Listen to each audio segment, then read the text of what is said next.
On this episode of The Doctor Will Hear You Now, we're speaking with Dr. Safi Haq, a cardiothoracic surgeon with Our Lady of Lourdes Health. We had a really great conversation with Dr. Haq about heart health and how we each could lead a heart healthy lifestyle. And one thing we all noticed about Dr. Hawk was that he had a great voice, especially for podcast. And so we couldn't help ourselves. We asked Dr. Hawk to use his voice to kick off and introduce our show. So with that, we'll let Dr. Hawk take it away. Yeah, I can. Do I have to use that same inflection or no, I'll say it.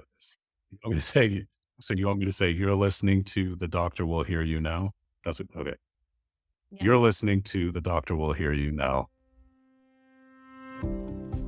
Welcome to The Doctor Will Hear You Now, a podcast featuring our physicians and other healthcare providers telling their stories, sharing glimpses into their daily work and mission, and showing what it means to practice medicine just a little bit differently.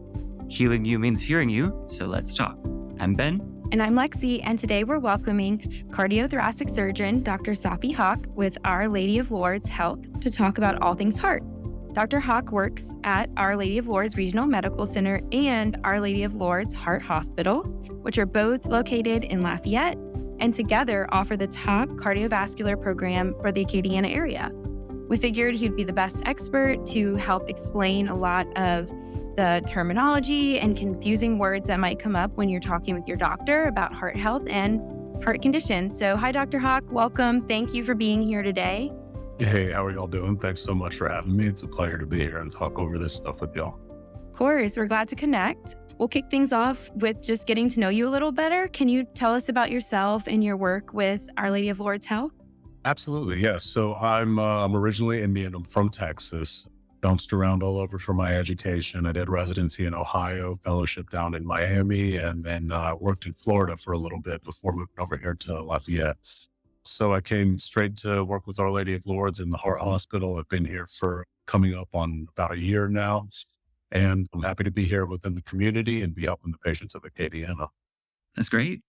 Well, wanted to kind of ask a little bit about your title because it's cardiothoracic surgery. So there's cardiovascular surgery that we know about. There's thoracic surgery. So I guess tell us where these two meet, I guess. So basically, cardiothoracic surgery and cardiothoracic training involves any kind of surgical issues that may arise within the chest. So we deal with lung problems, we deal with esophageal problems, we deal with problems of tumors arising in the central part of the chest. That's kind of the thoracic side of it.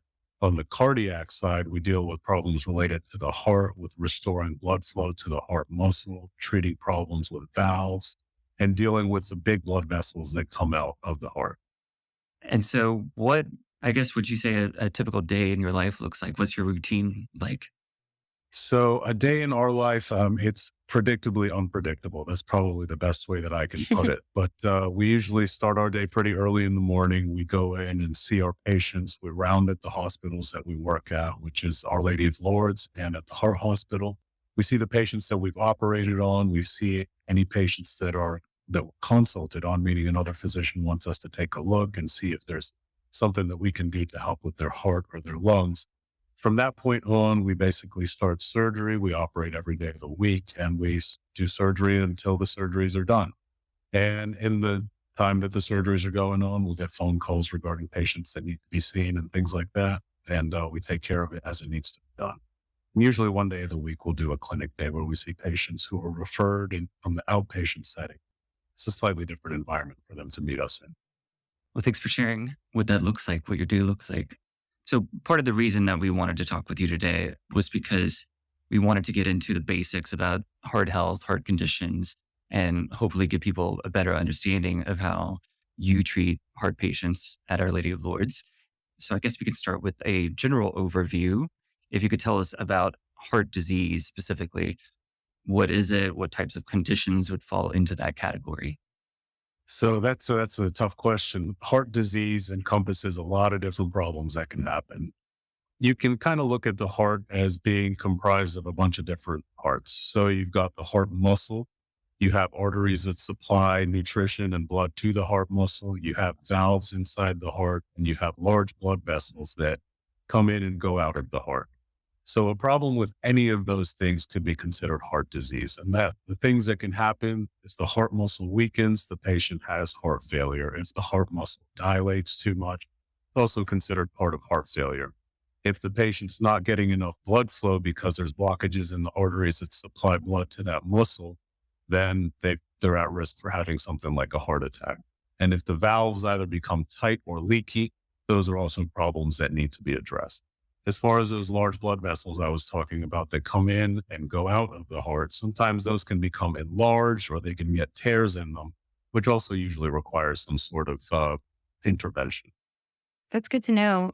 You talked a little bit about heart attack, but what's the, for those who may not know, what's the difference between heart failure and a heart attack?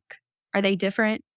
Yeah, they are different. So, a heart attack, the easiest way to understand it is a situation where the heart is starved for oxygen. So, it's doing a lot of work, and there's blockages usually in the arteries that supply blood to the muscle that pumps the blood out. And that blockage doesn't let enough blood get to the muscle. The muscle's starved for oxygen, and it becomes, what we call ischemic, or basically becomes dead. And if that happens, the patient comes in and they have a heart attack and they usually need something done for it. Heart failure is a pretty broad term, but basically what it means is that the pump isn't working as efficiently as it should be. So heart failure can happen as a result of a heart attack, where if the muscle turns into scar, it's not able to pump and contract adequately. And so the patient has symptoms of heart failure. Instead of the blood going forward, some of it ends up going back or staying within the heart. The heart can also get dilated, and that can also be part of heart failure. And so when you talk about the symptoms of heart attack, what what do those look like, and are those different for men and women? Yeah, so the symptoms of a heart attack are usually pretty significant chest discomfort. That's what patients usually present with, if in most instances. What's kind of important to recognize more so than just the symptoms of a heart attack are the symptoms of that the patient would experience in the period leading up to the heart attack. Because for the most part, the blockages don't happen overnight. It's a process that takes years and years to happen. So the things that we watch out for or want the patients to watch out for are things like feeling chest discomfort with activity or at rest, having difficulty breathing, having difficulty laying flat and breathing normally, having changes in your level of fatigue. So a lot of times the way that I describe that to patients is sometimes it may feel like the things you used to spend all day doing are now taking you all day long to get done. So it's usually some amount of fatigue that comes on kind of insidiously over time. That makes sense.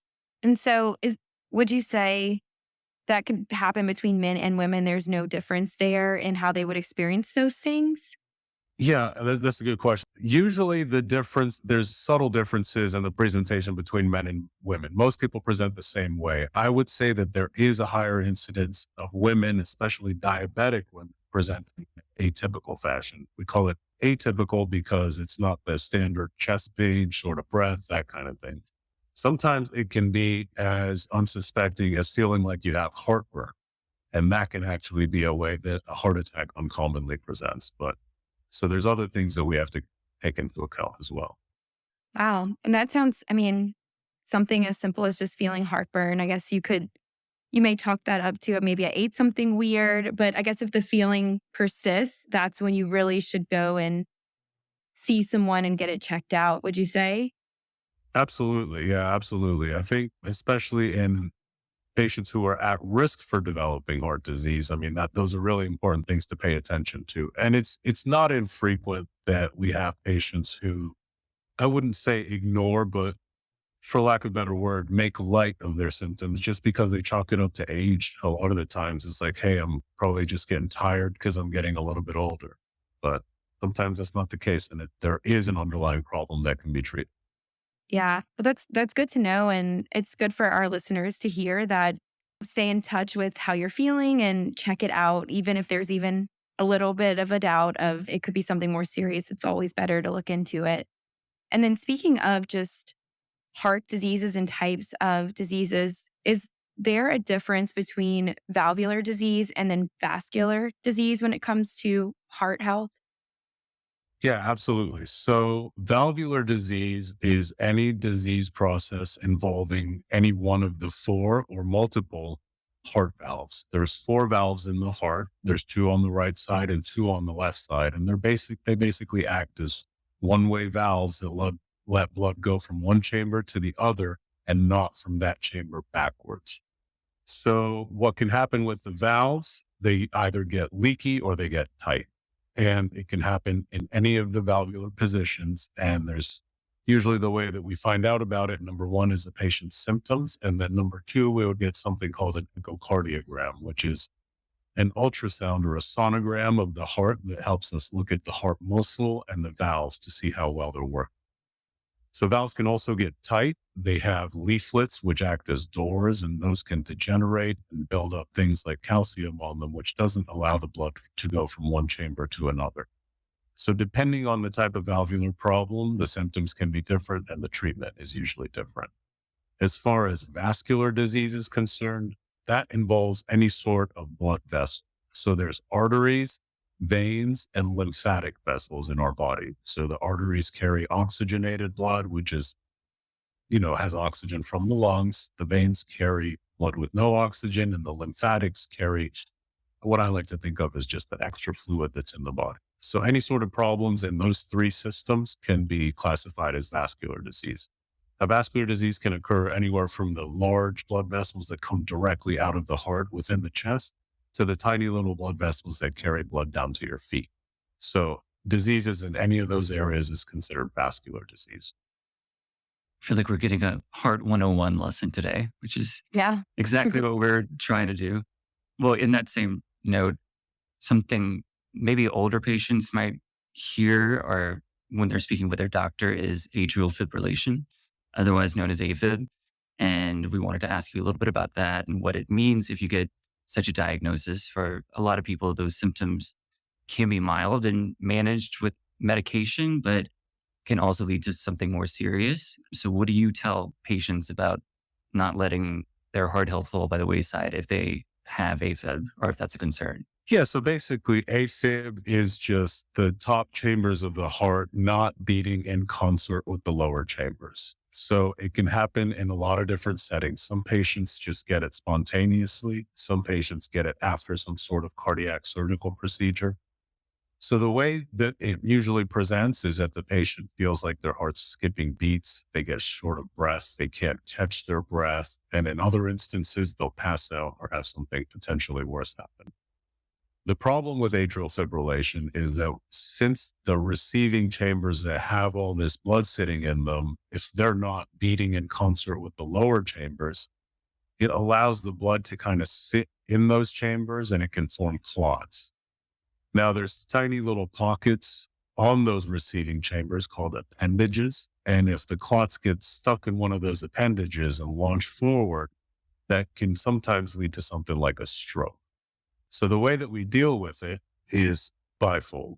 We control the patient's heart rate, which is how fast the heart's beating, and we control their heart rhythm, which is how much it's beating in concert with the other chambers of the heart. So we usually do that with medications. And at a point, if we can't really get the rate and rhythm controlled very well, the patient needs to be on blood thinners. Now, if it's causing more significant problems, there are procedures that can help the patient as well. If they're getting a cardiac surgery, we'll do a procedure to decrease the amount of AFib that they have.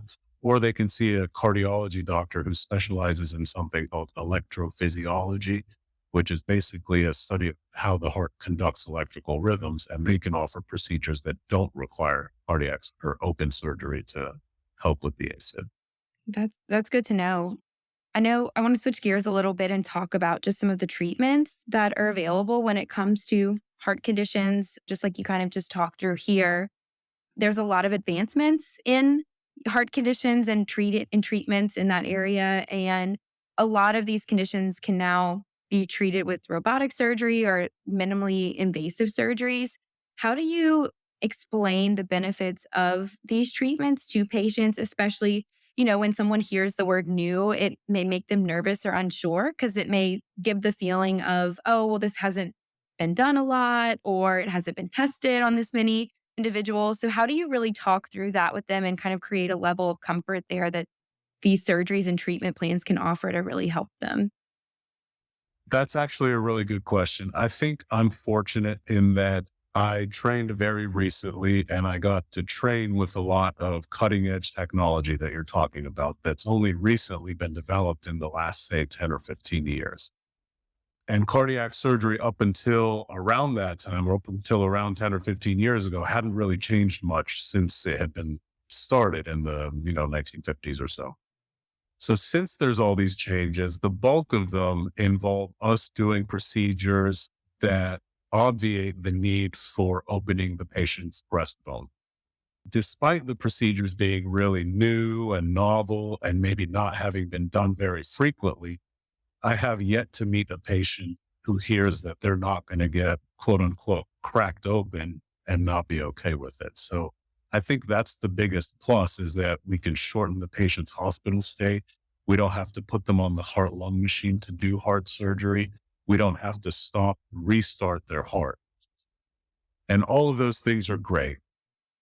Now, that doesn't mean that the good old fashioned way of doing open heart surgery is gone by the wayside or is ever going to go by the wayside because it's still the standard way of treating a lot of these problems that patients have.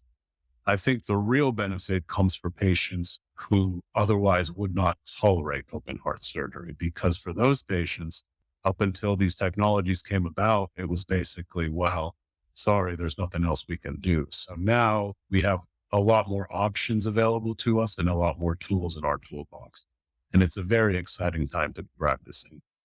Yeah, sounds like it. Yeah, that does sound great. So we know that heart health is obviously contributes to other health conditions that all of us deal with. Also, how important heart health is to a patient's broader healthcare and healthcare team. So, could you talk a little bit about that team approach to healthcare at Our Lady of Lourdes and your role as just one part of a patient's full healthcare team? Yeah, absolutely. I can talk about it both on the cardiac side of my practice and on the thoracic side of the practice. So on the cardiac side of the practice, we do really take a true heart team approach to every patient here that comes to see us at Lourdes, meaning there's no real one person making all the calls or the one person that you're seeing makes a unilateral decision based on what's good for them versus what's good for the patient. So every time we have a patient that comes through to us, they've been evaluated by one, if not more, cardiologists to have them medically kind of tuned up, for lack of a better way of saying it. And then they see the surgeons as well. And we all kind of make decisions together. It's not just one person making those decisions.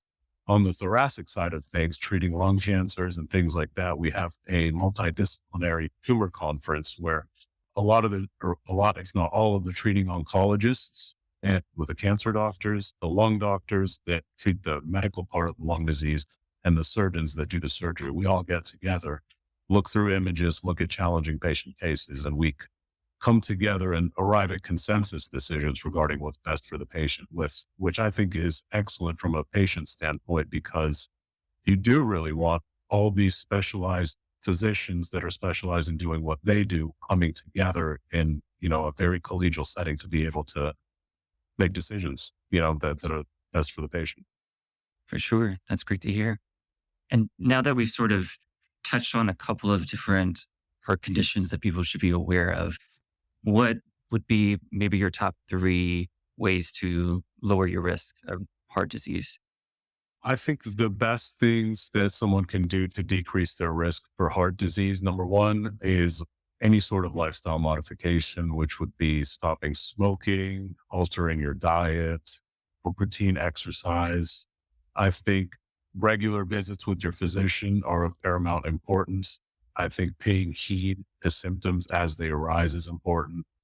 I would add on there that any kind of screening event within the community that's available to a patient should be, used to the most of their advantage, because that's the best opportunity to find something, especially if you don't have symptoms, because some of these conditions can present in an asymptomatic patient too. So I think all those things are very important. I know that's more than three, but couldn't help myself. No, they're all good things to look out for and to do to help lower your risk of heart disease or, heart issues. I know a big kind of indicator for heart health is your family and just family history and what kind of gets passed down from family to family. But how deeply should you dig into your family history to better understand your own risk of heart problems? Well, I mean, that's the fortunate thing about heart disease is that it has a very strong genetic component. So if you are prone to heart disease because your family has it, it should not come as a surprise. I mean, you shouldn't have to pry very far. Mother, father, obviously, brothers, sisters, aunts, uncles.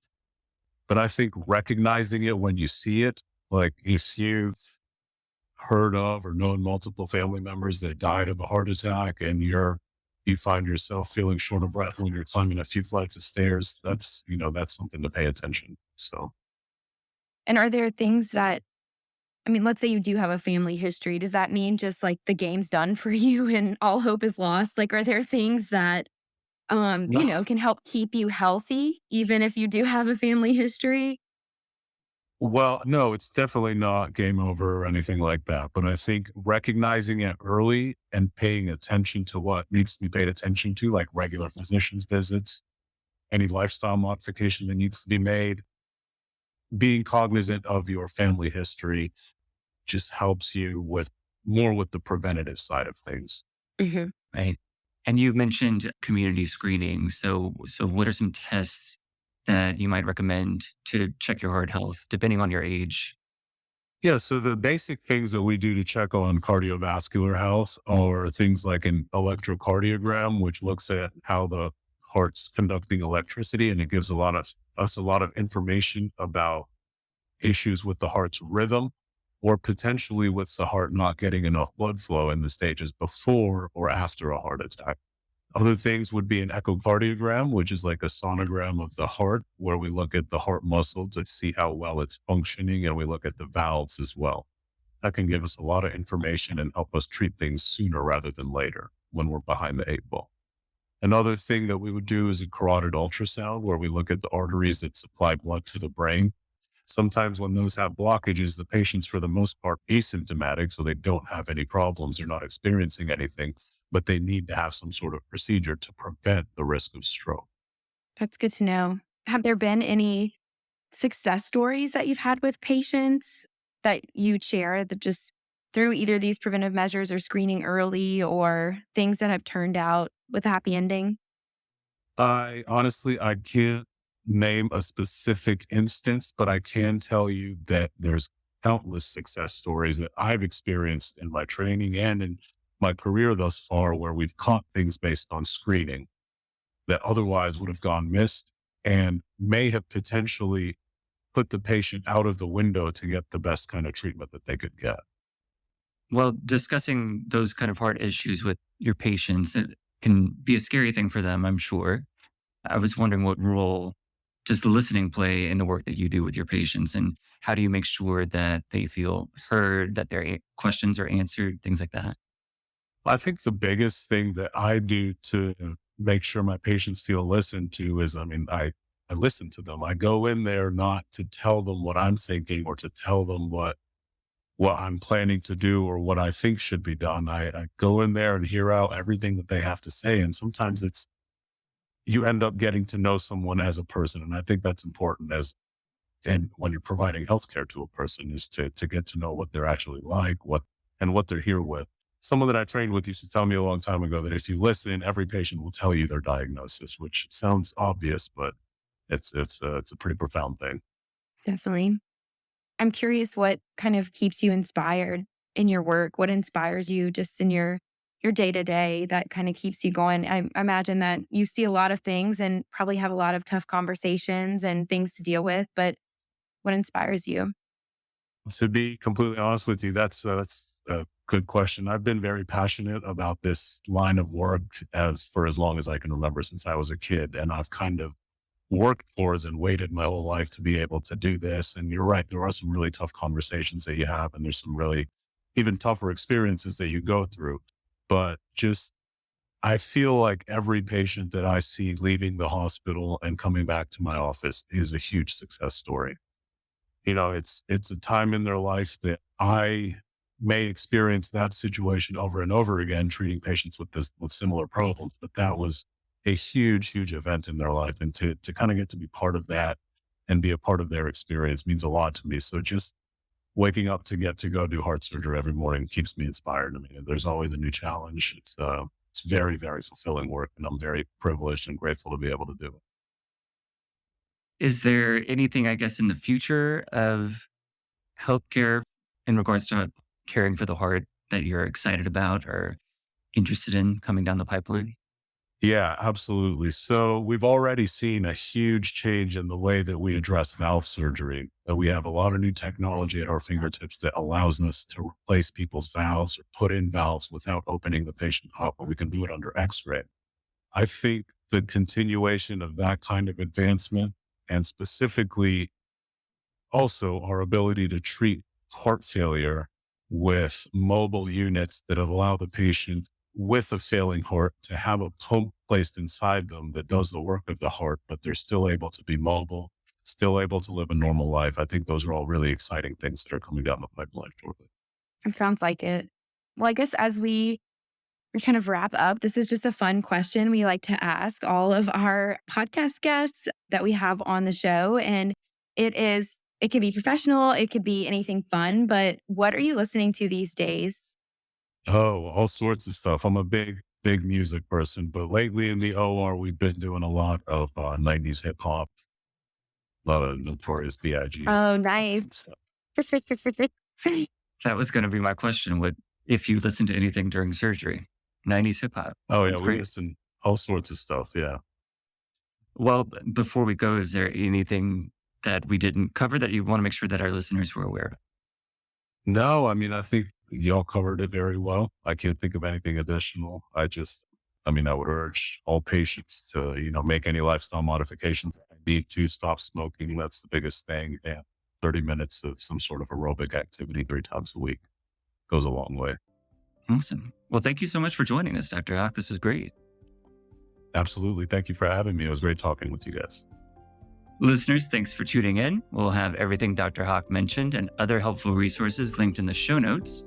We'll be back soon with more episodes of The Doctor Will Hear You Now, podcast from Franciscan Missionaries of Our Lady Health System. And if you have ideas for topics you'd like to hear on the show, email us at podcast@fmolhs.org. Thanks for listening.